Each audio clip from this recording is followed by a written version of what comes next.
नमस्कार, मैं राघवेंद्र सिंह। आज हम क्लास 10th में जानेंगे दर्पण के बारे में। दर्पण क्या होता है।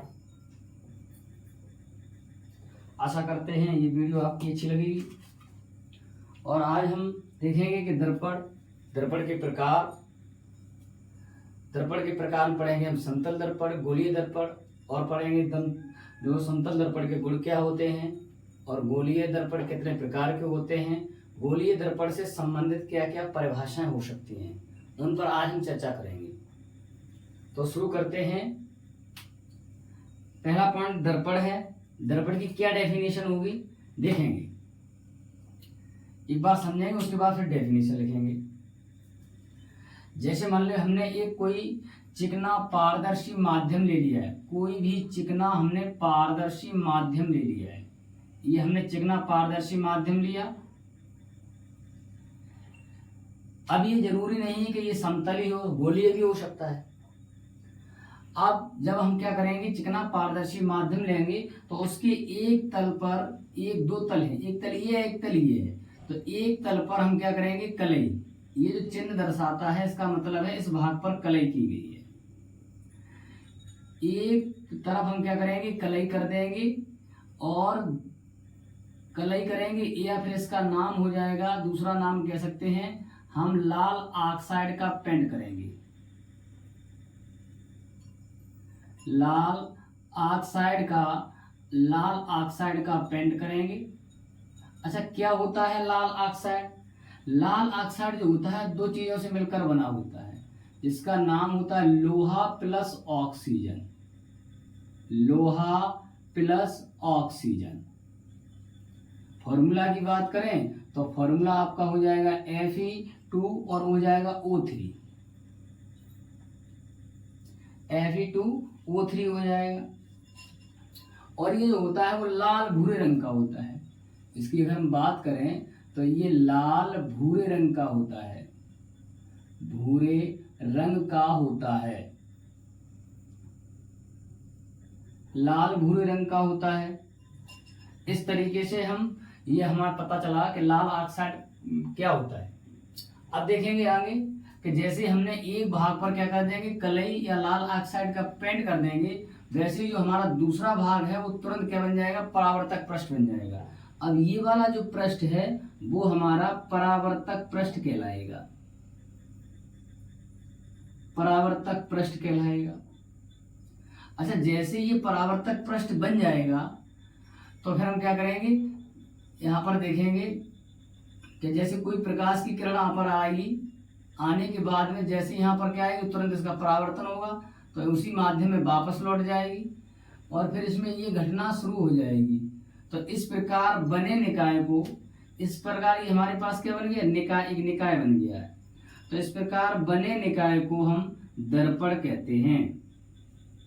ये दर्पण की डेफिनेशन है आपकी। इस प्रकार बने निकाय को हम दर्पण कहते हैं। एक बार फिर समझेंगे। यदि किसी चिकने पारदर्शी माध्यम तल पर एक भाग में या एक पृष्ठ पर कलई या लाल ऑक्साइड का पेंट कर दिया जाए तो दूसरा पृष्ठ जो है वो परावर्तक पृष्ठ बन जाता है। जब परावर्तक पृष्ठ बन जाता है तो इस प्रकार बने निकाय को हम दर्पण कहते हैं। देखेंगे डेफिनेशन देखेंगे क्या कैसे लिखेंगे, देखें। आइए जानेंगे हम परिभाषा के बारे में, आखिरकार दर्पण की क्या परिभाषा होती है। देखें, हम लिख सकते हैं यदि किसी, परिभाषा के तौर पर लिखेंगे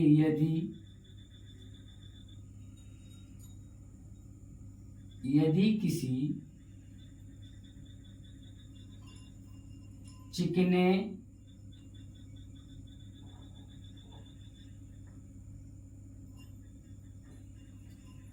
पारदर्शी का मतलब जिसमें प्रकाश ये एक पृष्ठ से दूसरे पृष्ठ को पार कर जाए, पारदर्शी तल की, ये पारदर्शी माध्यम नहीं, पारदर्शी माध्यम पारदर्शी माध्यम तल की एक पृष्ठ पर क्या करेंगे, कलई या लाल ऑक्साइड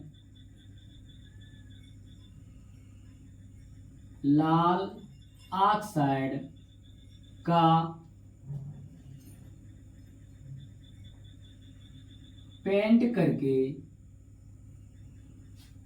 लाल ऑक्साइड का पेंट करके, या कह सकते हैं लाल ऑक्साइड का लेप करके दूसरा पृष्ठ क्या हो जाता है, परावर्तक बना दिया जाता है। दूसरा पृष्ठ परावर्तक बना दिया जाता है। जैसे दूसरा पृष्ठ परावर्तक बन जाता है तो इस निकाय को हम दर्पण कहते हैं, या कह सकते हैं तो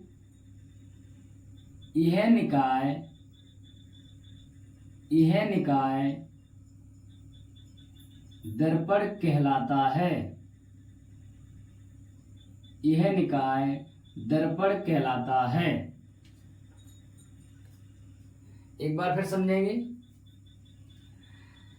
यदि किसी चिकने पारदर्शी माध्यम तल, चिकना पारदर्शी माध्यम तल है, ये चिकना पारदर्शी माध्यम तल है, इसके एक पृष्ठ पर हम क्या करेंगे, कलई कर देंगे, तो दूसरा पृष्ठ ये वाला जातरफ वाला ही पृष्ठ है, ये पृष्ठ क्या हो जाएगा, परावर्तक पृष्ठ बन जाएगा। परावर्तक का मतलब जिसमें प्रकाश की किरण आएगी और उसका परावर्तन होगा और यानी कि वो टकराएगी, टकराने के बाद में वो उसी माध्यम से वापस लौट जाएगी। इस घटना को कहेंगे प्रकाश का परावर्तन, वो हम पढ़ चुके हैं पहले। तो अब ये जो परावर्तक पृष्ठ जब बन जाएगा तो इस प्रकार के निकाय को हम क्या कहेंगे, दर्पण कहते हैं। आगे देखेंगे। अब देखेंगे आखिरकार ये दर्पण कितने प्रकार के होते हैं। देखें तो हम लिख सकते हैं दर्पण जो प्रकार के होते हैं, कितने प्रकार के दर्पण होते हैं, 2 प्रकार के। दूसरे पॉइंट में लिख सकते हैं, पॉइंट नंबर ये मान लो 1 था हमारा, दूसरा पॉइंट ये हो जाएगा, दूसरा पॉइंट ये हो जाएगा। तो हम लिख सकते हैं आकृति के आधार पर, क्या लिखेंगे, आकृति के आधार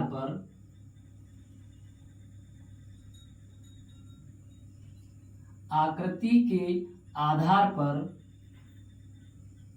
दर्पण 2 प्रकार के होते हैं।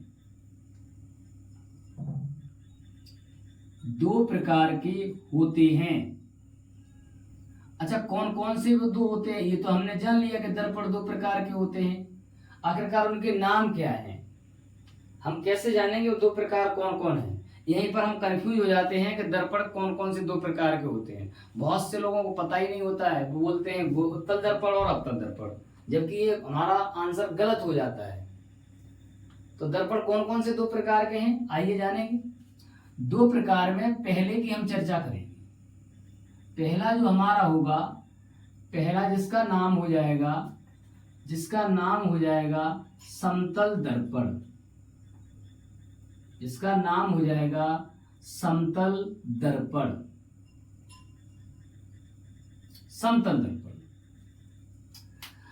दर्पण बोले तो कह सकते हैं प्लेन मिरर।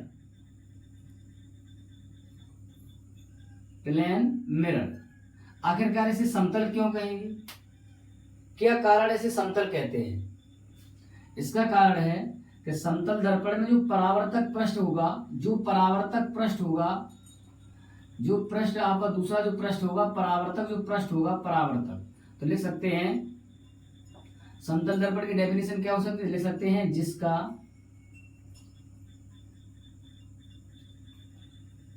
जिसका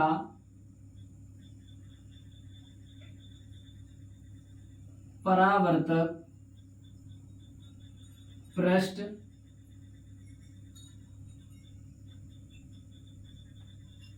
समतल हो।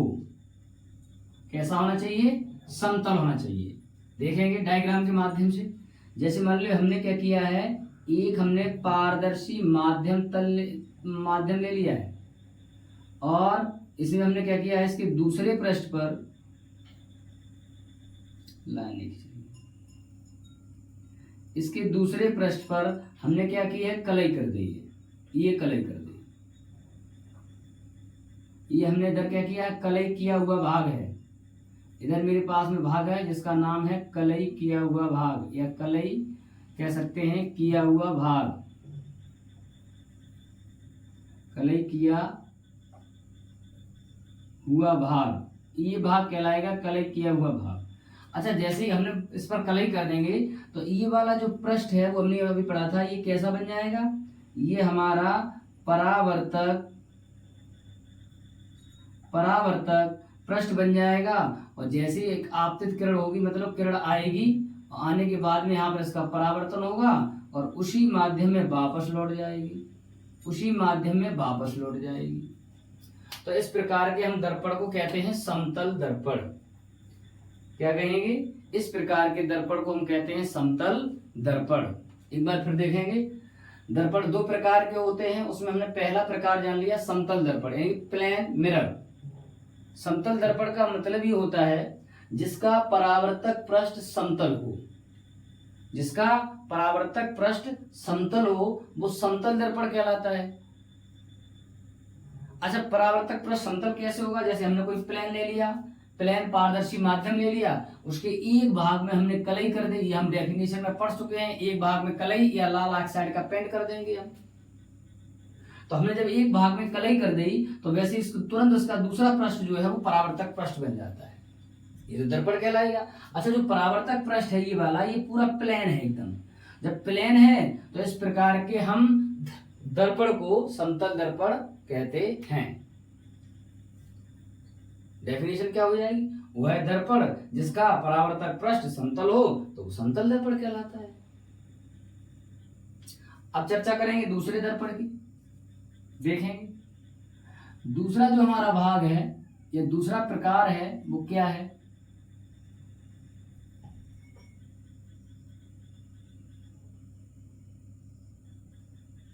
दूसरा प्रकार, दूसरा हमारा जो नाम है, जिसका नाम है गोलीय दर्पण। यहीं पर हम कंफ्यूज हो जाते हैं। गोलीय दर्पण, दूसरा जिसका नाम हो जाएगा गोलीय दर्पण। स्फेरिकल, दूसरे का जो नाम हो जाएगा स्फेरिकल मिरर, स्फेरिकल मिरर।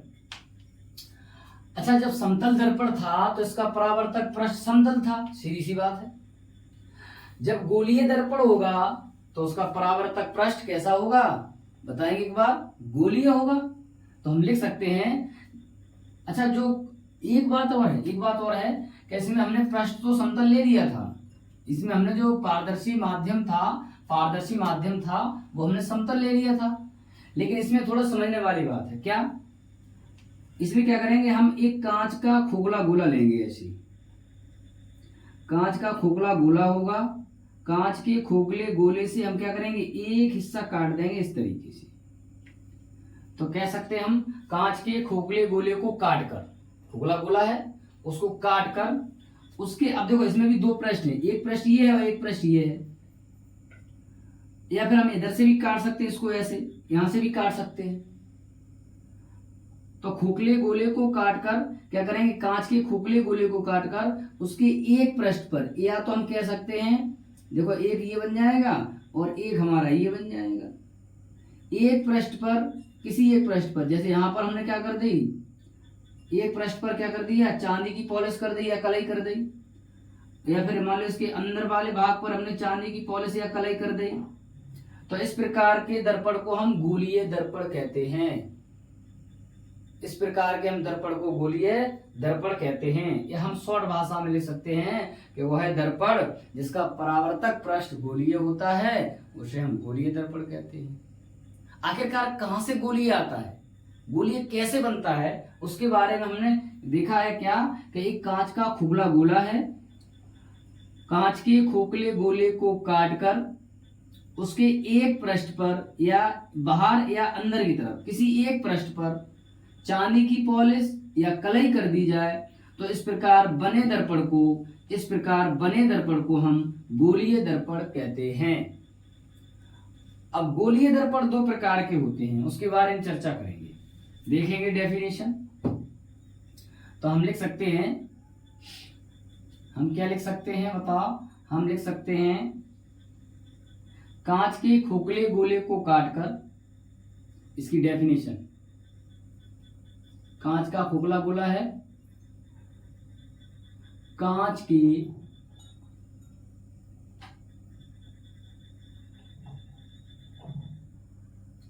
खोखले गोले को काटकर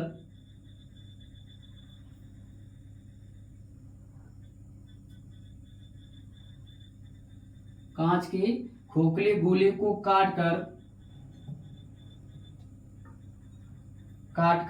क्या कर देंगे, उसके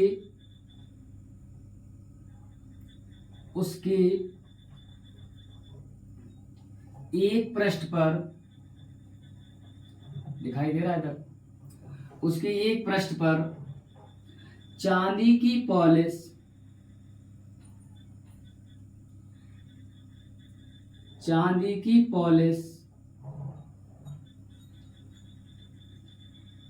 या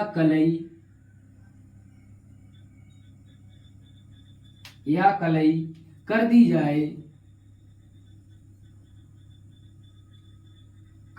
जाए कांच के खोखले गोले को काटकर, अभी हमने बताया था कांच का खोखला गोला, उसे काटकर उसके किसी एक पृष्ठ पर अगर हम चांदी की पॉलिश या कलई कर दें, कलई बोले तो उसे बोलते हैं रांगा। कुछ लोग सोचते हैं कि कलई क्या होती है, कलई का मतलब रांगा, कलई कर दी जाए तो दर्पण, जो दर्पण होगा तो दर्पण गोलीय कहलाता है, तो दर्पण कह सकते हैं गोलीय दर्पण कहलाता है, गोलीय दर्पण कहलाता है। ये इसकी डेफिनेशन बनेगी। परीक्षा में आपसे यही पूछेगा कि गोलीय दर्पण को परिभाषित कीजिए, तो गोलीय दर्पण कैसा कहलाए, कैसे लिखेंगे हम, कांच के खोखले गोले को काटकर उसके एक पृष्ठ पर चांदी की पॉलिश या कलई कर दी जाए तो दर्पण गोलीय दर्पण कहलाता है। अब हम पढ़ेंगे गोलीय दर्पण कितने, अच्छा गोलीय दर्पण ही दो प्रकार के होते हैं, गोलीय दर्पण दो प्रकार के होते हैं, इसके बारे में हम जानेंगे। एक जो दर्पण होता है जिसका नाम होता है अवतल दर्पण, जल्दी में हम यही बता देते हैं, अगर कोई पूछता है कि दर्पण कितने प्रकार के हैं तो हम जल्दी में बता देते हैं कि उत्तल दर्पण और कह लेते हैं अवतल दर्पण। पहला नंबर हमारा ये हो जाएगा, उत्तल दर्पण और अवतल दर्पण, इंग्लिश में बोले तो कॉनकेव, ऐसे।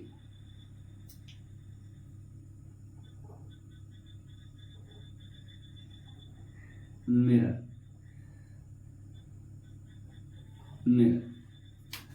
दूसरे नंबर की बात करें, अगर दूसरे नंबर की हम बात करें तो दूसरे नंबर में कहलाएगा मेरा उत्तल दर्पण। अब इनकी बहुत सिंपल डेफिनेशन हम बताएंगे, अभी देखो, कभी नहीं भूल सकते हैं कि उत्तल दर्पण क्या होता है और अवतल दर्पण क्या होता है। कॉन्वेक्स,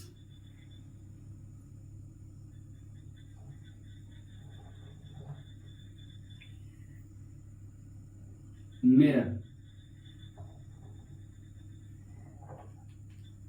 देखेंगे।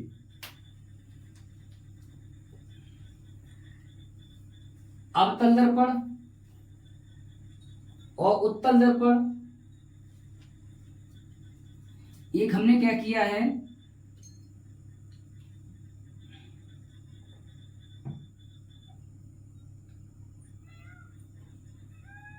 इधर देखें, कांच का खोखला गोला ले लिया इस तरीके से, ये इसमें भी हमने एक कांच का खोखला गोला ले लिया,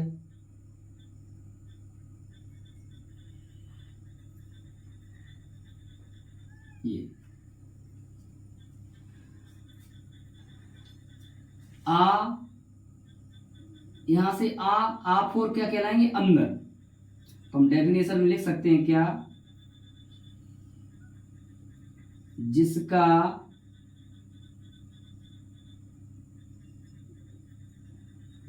परावर्तक पृष्ठ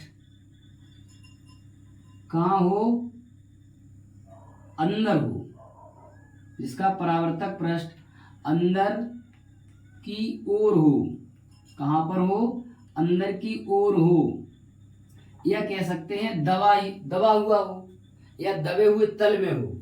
देखो कैसे, जैसे ये मेरे पास कांच का खोखला गोला है, इसको हमने यहां से काटा, इसको हमने यहां से काट दिया, यहां से काटने के बाद में इसके हमने बाहरी पृष्ठ पर कलई कर दी, इसके हमने बाहरी पृष्ठ पर कलई कर दी। और जैसे हमने कलई की तो अंदर वाला जो भाग है मेरा क्या बन गया, परावर्तक पृष्ठ बन गया, मेरा क्या बन गया, परावर्तक पृष्ठ बन गया। और जैसे ही परावर्तक पृष्ठ बना है तो फिर हम क्या कहेंगे, इस प्रकार के दर्पण को हम क्या कहेंगे, अवतल दर्पण कहते हैं। एक बार फिर समझेंगे, वह दर्पण जिसका परावर्तक पृष्ठ, ये कह सकते हैं वह गोलीय दर्पण, यहाँ पर गोलीय है ना तो डेफिनेशन में लिख सकते हैं, वह गोलीय दर्पण जिसका परावर्तक पृष्ठ अंदर की ओर होता है। आप हो रहे अवतल का मतलब आप हो रहे अंदर, अवतल में आ, अंदर में भी आ है, तो कह सकते हैं आप फोर या अवतल फोर अंदर, तो कह सकते हैं अवतल दर्पण यानी कि परावर्तक पृष्ठ अंदर की ओर यानी कि दबा हुआ, उसे हम क्या कहेंगे, अवतल दर्पण कहते हैं। अब आएंगे उत्तल दर्पण में। उत्तल दर्पण से देखो ऊ है, ऊ फोर उभरा हुआ, तो हम कह सकते हैं जिसका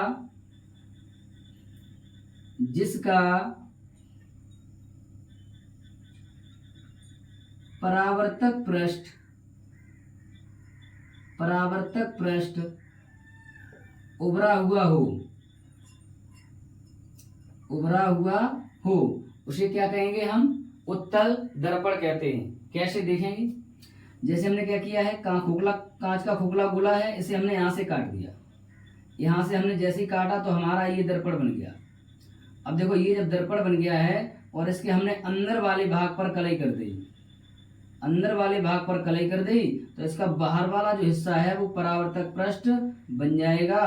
तो इसे हम क्या कहेंगे, इसे हम कहेंगे उत्तल दर्पण, इसे क्या कहेंगे, उत्तल दर्पण। अच्छा, इनकी कुछ विशेषताएं हैं। क्या विशेषताएं हैं, उत्तल दर्पण जो होता है, उत्तल दर्पण होता है, इसमें सदैव प्रतिबिंब कैसा बनेगा। अगर प्रतिबिंब की बात करें तो प्रतिबिंब सदैव इसमें आभासी बनेगा। आगे पढ़ेंगे आभासी क्या होता है। प्रतिबिंब सदैव आभासी बनेगा, प्रतिबिंब सदैव सीधा बनेगा। कैसा बनेगा, सीधा बनेगा, और हमेशा बनेगा वस्तु से छोटा, और हमेशा बनेगा वस्तु से छोटा। एक बार देखेंगे, दिखाई दे रहा है यहां सब,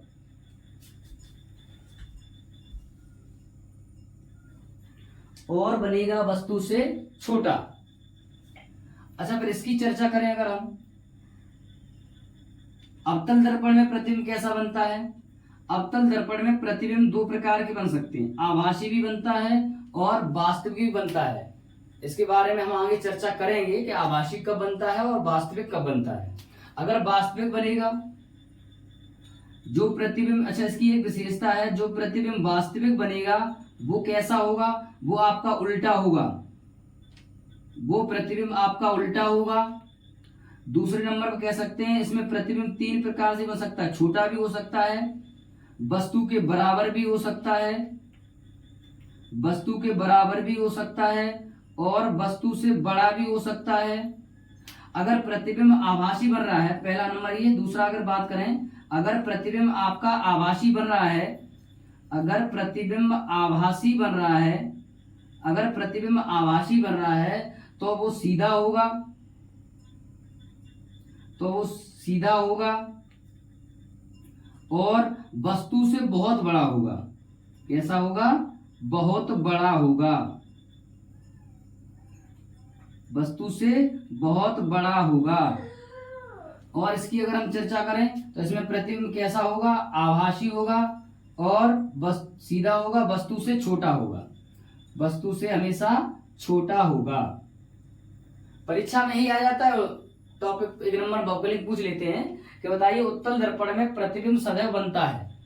ऑप्शन मिलेगा आभासी सीधा वस्तु से छोटा, आभासी सीधा वस्तु से बड़ा, या आभासी उल्टा वस्तु से बड़ा। तो हमें इसी प्रकार से डिसीजन लेना है क्या कि उत्तल दर्पण में प्रतिबिंब सदैव आभासी बनता है, सीधा बनता है, वस्तु से छोटा बनता है, और अवतल दर्पण में प्रतिबिंब सदैव वास्तविक बनता है, उल्टा बनता है, वस्तु से छोटा भी हो सकता है, वस्तु के बराबर भी हो सकता है, वस्तु से बड़ा भी हो सकता है। और अगली कंडीशन जो है, अगर प्रतिबिंब आभासी बन रहा है, अगर प्रतिबिंब आभासी बन रहा है तो वो प्रतिबिंब सीधा होगा।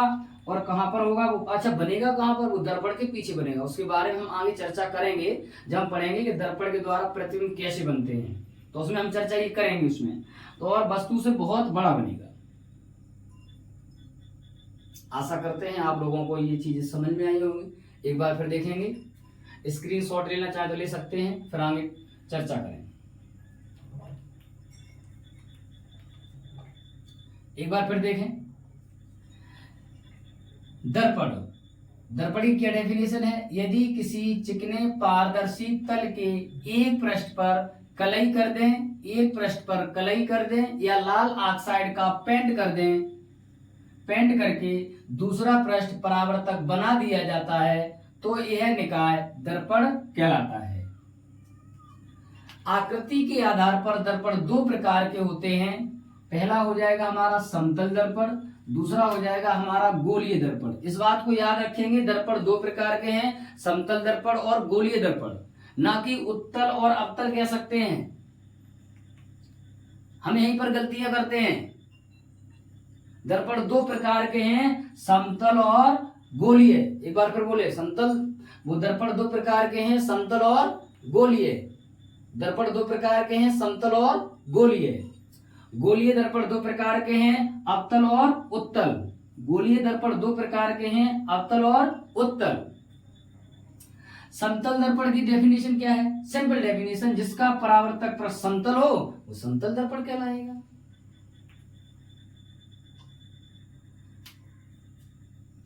गोलीय दर्पण क्या है? वैसे मानो गोलीय दर्पण क्या कहलाएगा? जिसका परावर्तक पृष्ठ गोलीय होता है। आखिरकार गोलीय कैसे होता है, कहां से होता है? तो देखेंगे, कांच के खोखले गोले को काटकर, अभी हमने बताया था, ये देखो कांच का खोखला गोला है, ये भी कांच का खोखला गोला है। कांच के खोखले गोले को काटकर उसके एक पृष्ठ पर चांदी की पॉलिश या कलई कर दी जाए तो दूसरा पृष्ठ पॉलिश कर दी जाए तो दर्पण गोलीय दर्पण कहलाता है। गोलीय दर्पण दो प्रकार के, अवतल दर्पण और उत्तल दर्पण। अवतल का मतलब जिसका परावर्तक पृष्ठ अंदर की ओर हो, जिसका परावर्तक पृष्ठ अंदर की ओर हो। ये देखो, इसका जो परावर्तक पृष्ठ है ये है, यहाँ पर क्या है? अंदर की तरफ है। और इसमें जो परावर्तक पृष्ठ है वो कहां पर है? ये परावर्तक पृष्ठ है, बाहर की ओर है। तो इस प्रकार के हम दर्पण को, अगर परावर्तक पृष्ठ अंदर की ओर है तो इस प्रकार के दर्पण को हम क्या कहेंगे? अवतल दर्पण कहेंगे। अगर परावर्तक पृष्ठ उभरा हुआ है, ऊप और उभरा, ऐसे याद करेंगे, आप और अंदर की तरफ, ऊप और उभरा हुआ, कभी नहीं भूलेंगे। अगर उभरा हुआ है तो उत्तल दर्पण है। उत्तल दर्पण में जो प्रतिबिंबता को सदैव आभासी होता है, सीधा होता है, वस्तु से छोटा होता है। जबकि अवतल दर्पण में प्रतिबिंब वास्तविक भी हो सकता है और आभासी भी हो सकता है। अगर वास्तविक बन रहा है तो प्रतिबिंब हमेशा वस्तु से छोटा भी होगा, बराबर भी होगा, वस्तु से बड़ा भी होगा, और प्रतिबिंब होगा उल्टा। जबकि हम चर्चा करें, अगर आभासी होगा तो प्रतिबिंब सीधा होगा, वस्तु से बहुत बड़ा होगा, बहुत बड़ा होगा।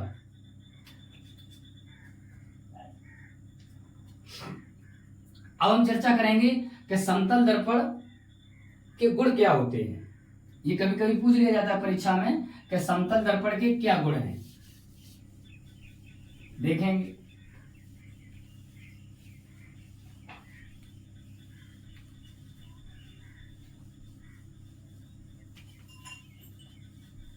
टॉपिक थोड़ा बड़ा है, आज इसको पूरा खत्म करना है।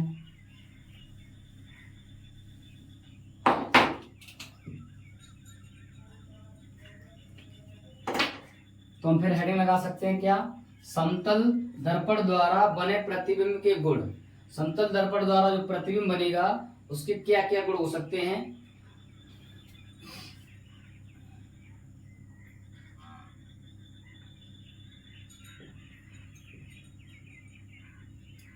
समतल दर्पण द्वारा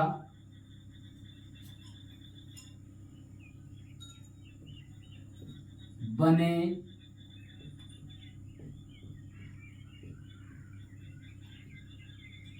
प्रतिबिंब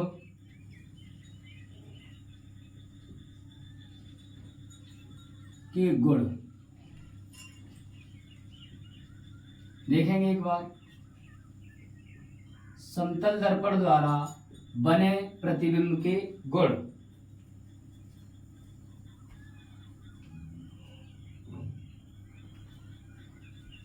क्या क्या गुण हैं, आइए चर्चा करेंगे।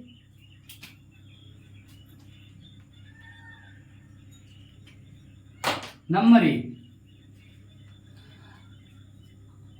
आपसे परीक्षा में पूछा जाता है कि समतल दर्पण द्वारा प्रतिबिंब बने के क्या क्या गुण हैं। तो सबसे नंबर 1 है क्या, कि समतल दर्पण में जो प्रतिबिंब होता है, समतल दर्पण में जो प्रतिबिंब होता है, प्रतिबिंब कैसा होता है।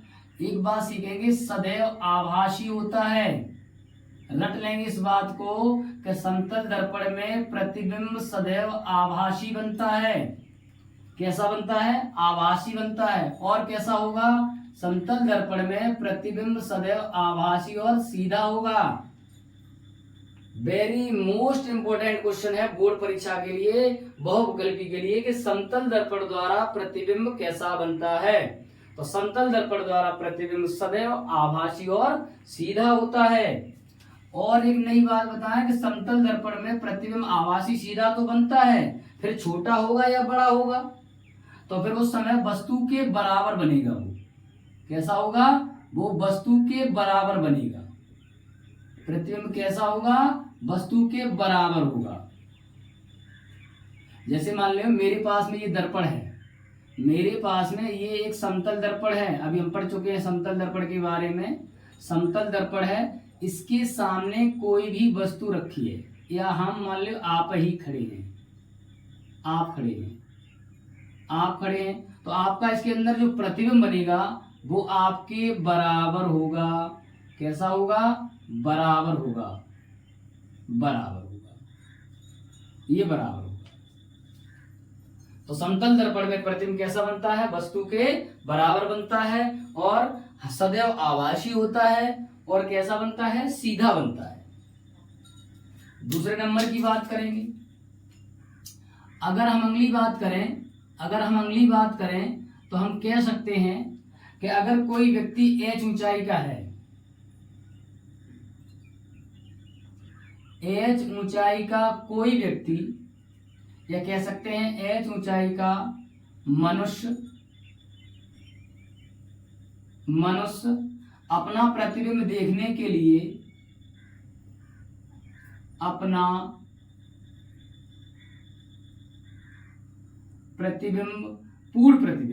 पूर्ण प्रतिबिंब देखने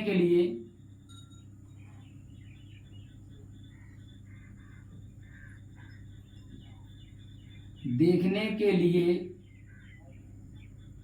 उसे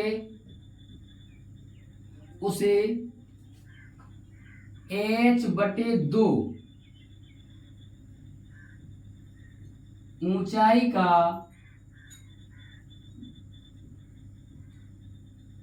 समतल दर्पण चाहिए। आपसे प्रश्न पूछ सकता है परीक्षा में, ये बताइए, एक व्यक्ति है जिसकी ऊंचाई है 5 फुट, और वो किस प्रकार का दर्पण लाए, कितनी ऊंचाई का लाए कि उसमें उसका पूरा प्रतिबिंब दिखाई दे जाए। तो हम कह सकते हैं वो दर्पण तो समतल होना चाहिए, और लेकिन जो उसकी ऊंचाई है अगर 5 फुट है तो 5/2 अपनी ऊंचाई का अगर हम आधा समतल दर्पण रख लेंगे अपनी ऊंचाई का, अगर हम आधा समतल दर्पण रख लेंगे तो उसमें हमें अपना पूरा प्रतिबिंब दिखाई दे जाएगा।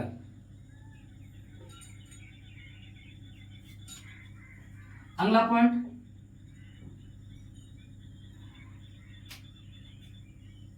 अगला पॉइंट कहलाएगा, जैसे अगर कोई वस्तु है, मान लो आपके पास में ये दर्पण रखा है, ये आपके पास दर्पण रखा है, इसके सामने कोई व्यक्ति खड़ा है और उसकी दर्पण से जो दूरी है वो 2 मीटर है। कितनी है? 2 मीटर है यहां से यहां। तो दर्पण के अंदर जो प्रतिबिंब बनेगा, दर्पण के अंदर जो प्रतिबिंब बनेगा उस व्यक्ति का, तो वो कितनी दूरी पर बनेगा? वो 2 मीटर ही दूरी पर बनेगा। कितनी दूरी पर? 2 मीटर ही दूरी पर बनेगा। तो हम कह सकते हैं क्या कि समतल दर्पण में दर्पण से वस्तु की दूरी और प्रतिबिंब की दूरी बराबर होती है। क्या पॉइंट हो जाएगा? कह सकते हैं दर्पण से वस्तु की दूरी व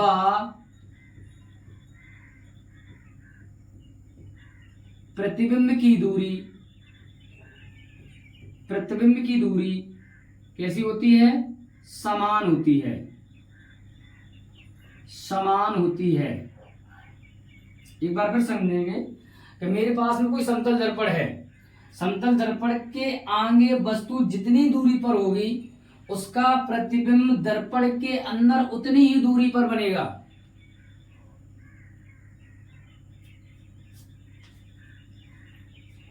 अगला नंबर आता है फिर आखिरकार दर्पण की फोकस दूरी कितनी होती है।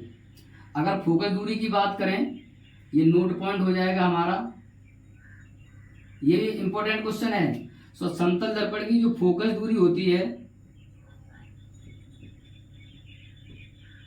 समतल दर्पण की फोकस दूरी हमेशा याद रखेंगे कैसी होती है? अनंत होती है। 100% परीक्षा में क्वेश्चन पूछा जाएगा कि समतल दर्पण की फोकस दूरी कितनी होती है। इस बात को हम याद रखेंगे कि समतल दर्पण की फोकस दूरी अनंत होती है। फोकस दूरी बोले तो इसे हम एफ से डिनोट करते हैं, आगे हम पढ़ेंगे इसके बारे में। फोकस दूरी कितनी होती है? अनंत होती है। एक बार फिर समझें, समतल दर्पण द्वारा समतल दर्पण से बने प्रतिबिंब के गुण क्या? प्रतिबिंब जो होता है वो सदैव आभासी, सीधा होता है और वस्तु के बराबर होता है। समतल दर्पण में जो प्रतिबिंब बनेगा वो कैसा होगा? सदैव आभासी होगा, सीधा होगा और वस्तु के बराबर होगा। अगर कोई व्यक्ति h ऊंचाई का है और वो समतल दर्पण में अपना प्रतिबिंब देखना चाहता है तो उसे कितनी ऊंचाई का दर्पण चाहिए? तो हम कह सकते हैं अगर वो h ऊंचाई का है तो उसे h/2 मतलब अपनी ऊंचाई का आधा, जितनी ऊंचाई का है अपनी ऊंचाई का आधा समतल दर्पण चाहिए उसे अपने पूरा प्रतिबिंब देखने के लिए। अगली बात आती है दर्पण से वस्तु की दूरी। जो दर्पण होता है, दर्पण के सामने वस्तु की दूरी और दर्पण के अंदर जो प्रतिबिंब बनेगा वो दूरी समान होगी। उसके बाद में समतल दर्पण का, जो समतल दर्पण होता है इसकी फोकस दूरी कितनी होती है? अनंत होती है। ये इंपॉर्टेंट क्वेश्चन है, बोर्ड परीक्षा के लिए वेरी मोस्ट इंपॉर्टेंट क्वेश्चन है। उसके बाद में आखिरकार फिर हम इसका उपयोग कहाँ करेंगे? अगर हम उपयोग की बात करें तो इसका उपयोग हम प्रतिदिन चेहरा देखने में करते हैं। कह सकते हैं प्रतिदिन चेहरा देखने में करते हैं। जो हम अपना चेहरा देखते हैं उस दर्पण को हम समतल दर्पण कहते हैं। चेहरा देखने में करते हैं। आपसे परीक्षा में पूछ सकते हैं उस दर्पण का नाम बताओ जिसका हम प्रतिदिन अपना चेहरा देखने में करते हैं। ऑप्शन मिल सकते हैं समतल दर्पण, उत्तल दर्पण, अवतल दर्पण या इनमें से कोई नहीं। तो हमें चयन किसका करना है? समतल दर्पण का। तो समतल दर्पण का उपयोग हम सदैव किसमें करते हैं? अपना चेहरा देखने में करते हैं।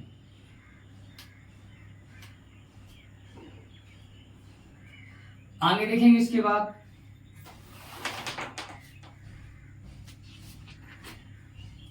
स्क्रीनशॉट लेना चाहे तो ले सकते हैं।